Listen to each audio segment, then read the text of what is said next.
May was talking about, like, what does your parents think when you're sitting there on your computer all day and, you're not really doing anything else?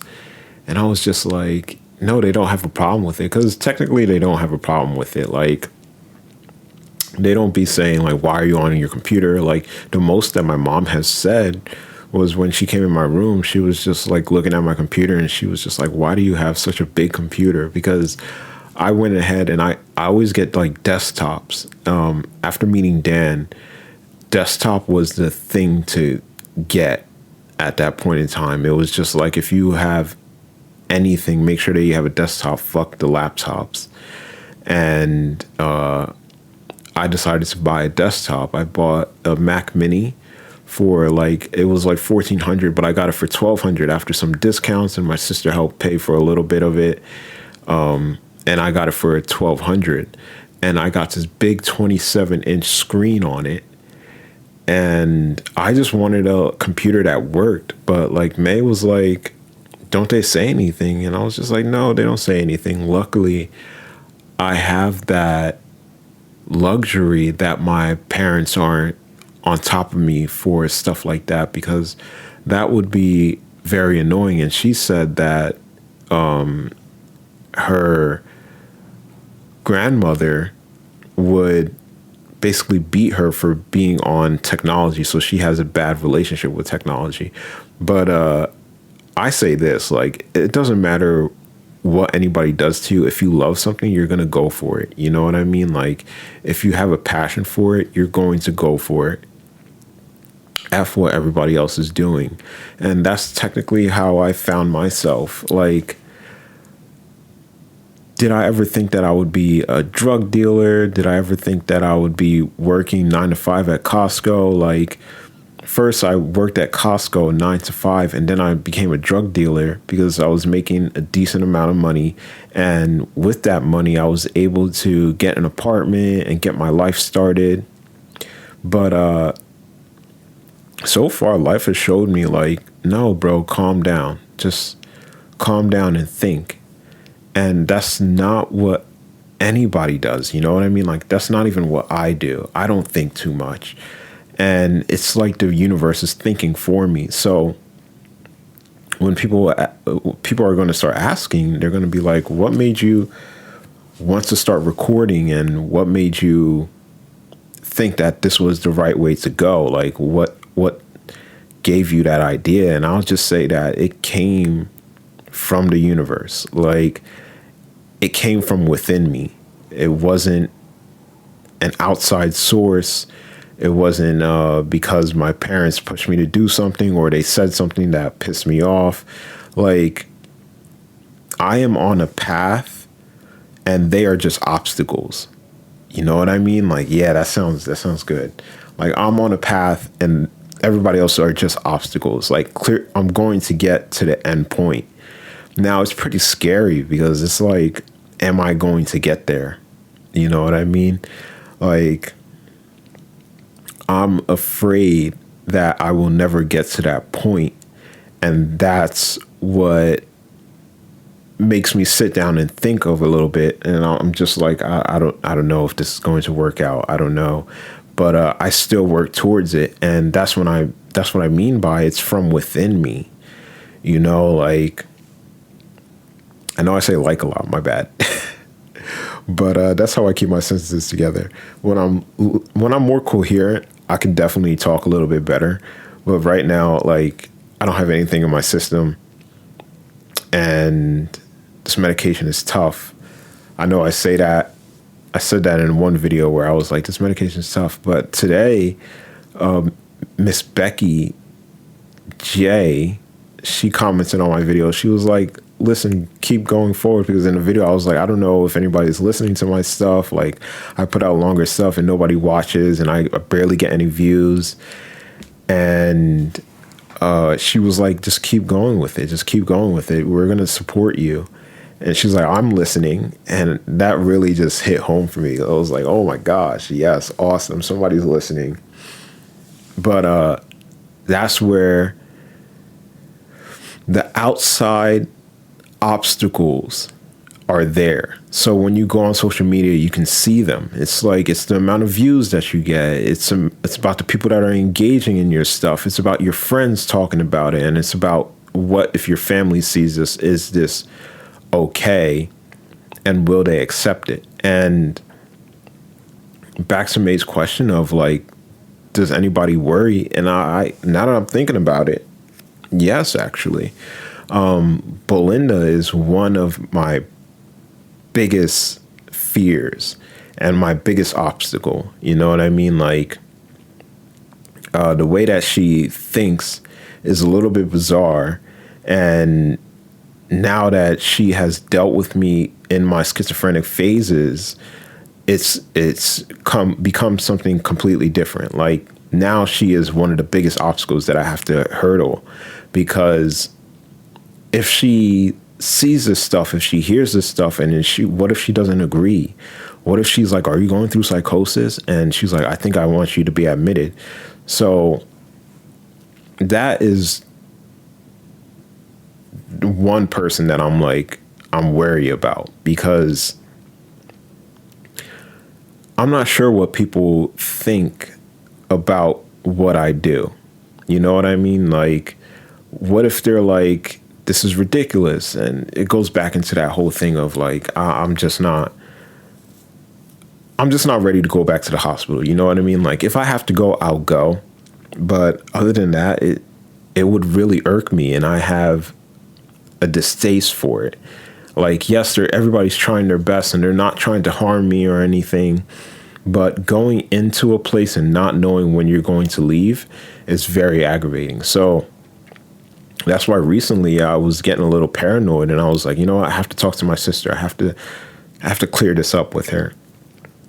So I was talking to her and I was just like, listen, if you think that anything is wrong with me, if you think that it's out of the ordinary or anything like that, please come and talk to me and let me know so that I can try to fix it. We can try to fix it together, because honestly, it's not even about going to the hospital. It's not about talking to the doctors. It's not about being in a place for a week or two. It's mostly about the police. Dealing with the police is a hit or a miss. Either they take stuff from you or they leave everything alone. But every time that I've gone to the hospital and I've been escorted by the police, which is about every time now, I come back and all you see is a completely different room. Everything is in a disarray, and my room looks like somebody has gone through and swept through it. And until like the fourth or fifth time, I didn't have the courage to ask my sister. I was like, what goes on when I leave? And my sister was like, oh, they checked the house to see if there's any weapons in it. And I'm like, what? Why did it have to get to that point? So if anybody's listening to this, if you're dealing with somebody with a mental health problem, I suggest that you do everything in your power to get them to go to the hospital willingly, to talk to them. Please talk to them, because it may seem like they're not listening, but it will help them later on, even if you have to call the police afterwards. Because I told my sister Belinda, I was like, listen, the last few times that you called the police on me, like, you didn't communicate with me that, hey, I think that you're not doing too well. I think that we need to call the police, because it would be quick. It would be a snap, like a snap of your finger, and then you're gone. You know what I mean? Like, I know I was in psychosis, and what I was doing for that time was I was buying CBD. And CBD is a derivative of THC, marijuana, the plant. And I would buy it from the smoke shop, and I would, that's what I would be doing. Like, I didn't have a job. They weren't giving me any money at the time. Like, my parents weren't giving me money. My dad was giving me like $50 every week. And that is an impossible thing to do, especially when you're in psychosis. Like you're like, I only have this much cash to use, and let's see what I can do with it. So what I was doing with those $50 a week was going to the smoke shop and buying some CBD to smoke. My dad didn't have to give me money, but the state I was in, if you have schizophrenia, bro, you're going to need disability. You're going to need it. Absolutely. It's something that is absolutely necessary. I say that if you have a disability that's listed by the what's it called? The Social Security. So Social Security has a list of different disabilities that people have, and you need to be able to fall into one of those criteria. So I say this: if you have one and you find that you're having difficulty, you need to figure out a way how to get yourself on disability and how to get out of work, and really just take the slow and easy road, because when you're trying to work, you're just taking that fast road. You know, everybody's trying to work. Everybody's trying to do this, trying to do that. And it doesn't help. You know what I mean? Like, I would suggest that anybody that has a disability, make sure that you are able to try to get something for it. You know what I mean? Some type of SSDI or SSI, because you can still work if you have that disability. But you got to understand that it's a disability. It hits you from different sides. Like, you're not even sure where it's going to hit you, but it's going to hit you. And when it does, just be prepared. You know what I mean? But there's some people that have this disability and they're able to work, and I don't know how they're able to do it, because I'm not able to. I'm following this guy online right now on Instagram, and he talks about, no, on TikTok, he talks about how he has hallucinations. Actually, it's Instagram. He talks about how he has hallucinations and what he sees throughout his day. And like, as you can see, there's different faces that pop up for him, and everything looks like you're high. And it also looks like it's a rainbow kind of effect for him, and he hears different types of sounds. So he has auditory and visual hallucinations. And I was just looking at it and I was like, holy shit, if that's really how he sees everything, then I feel fucking bad for him, because it's not even that bad for me. For me, it's a little bit different though. Like, for example, now I look at life completely differently, completely 100% different. Like, I am money hungry as anything. And I feel like technically I'm high all the time, but not really. Meaning that I have the drive to do things, and I figure out how to do them as quickly as possible. And I am pretty positive that what I figure out is the correct way to do things. Like, for example, the way I post videos, at first I was editing each video and I was doing skits, editing the video, editing the audio on Adobe Premiere.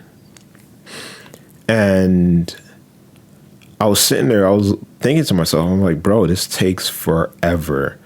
And this is actually very annoying. I don't even want to do this. So to make it a streamlined process, now I have stop and go videos.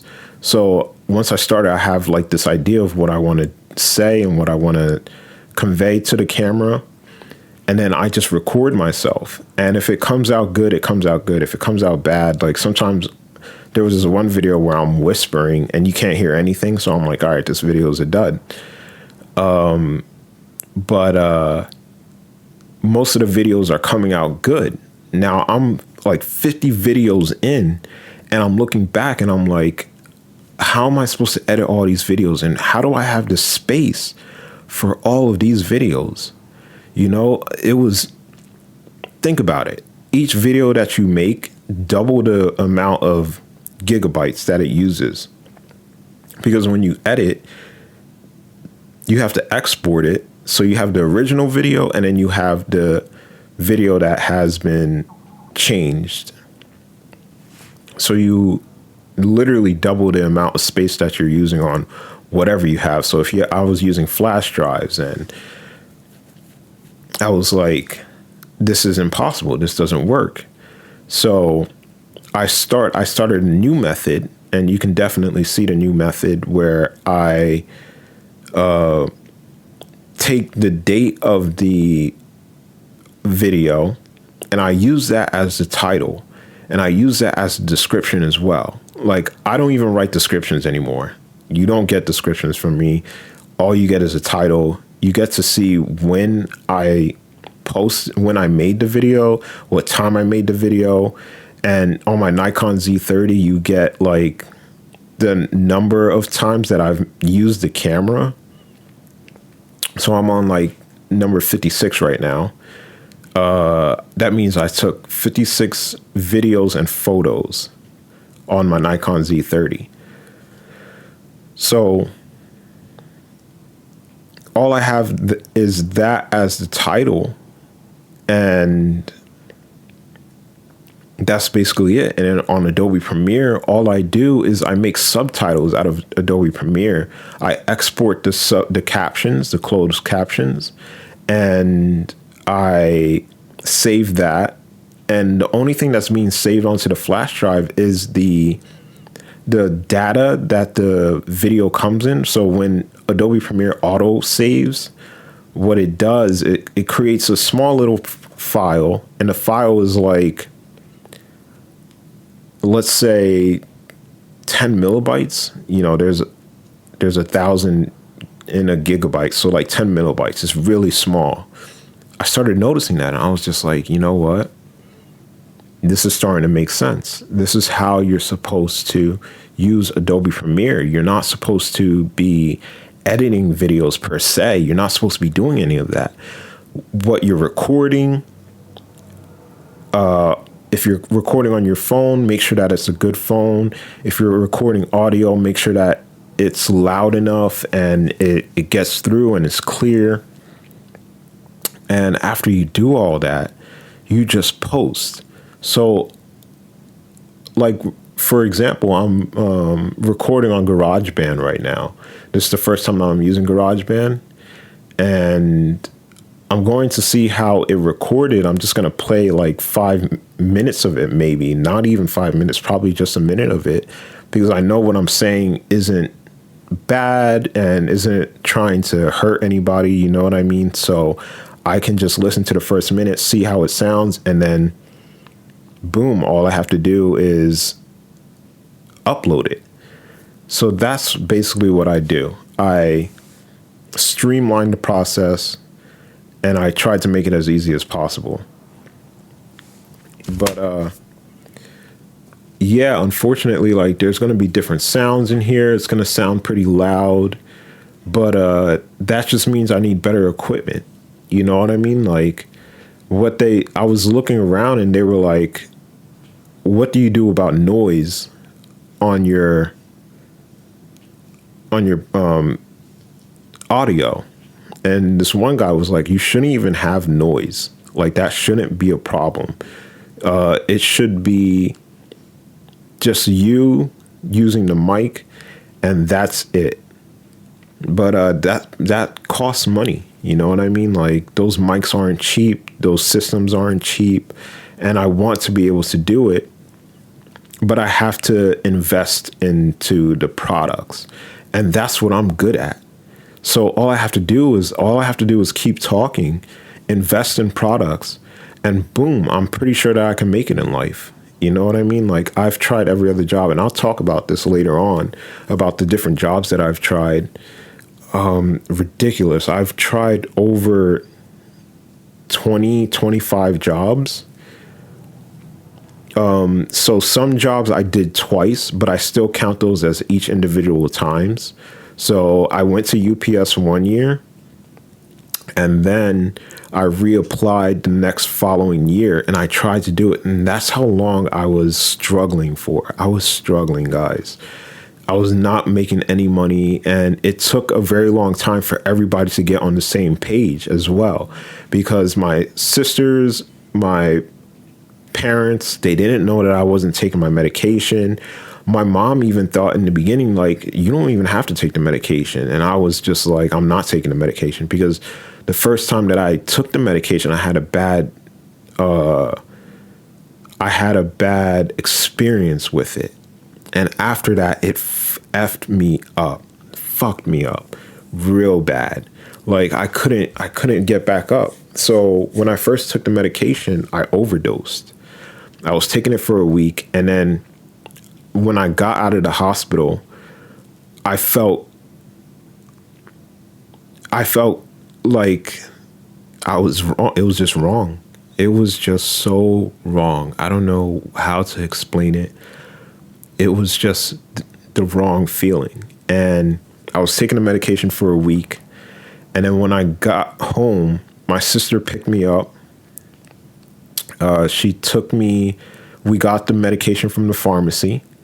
And on the way back from the pharmacy, I started downing the medication like right in front of her, but she didn't notice. And I just started downing the medication. All 30 pills was done by the time that I got out of the car. So I went to the hospital for a week, got out of the hospital, and like 20 minutes later, we got to the pharmacy. And then 10 minutes it took to drive back home, I downed 30 pills. And I didn't say anything. And I didn't know what this was. I didn't know that I was that bad, but I was bad. And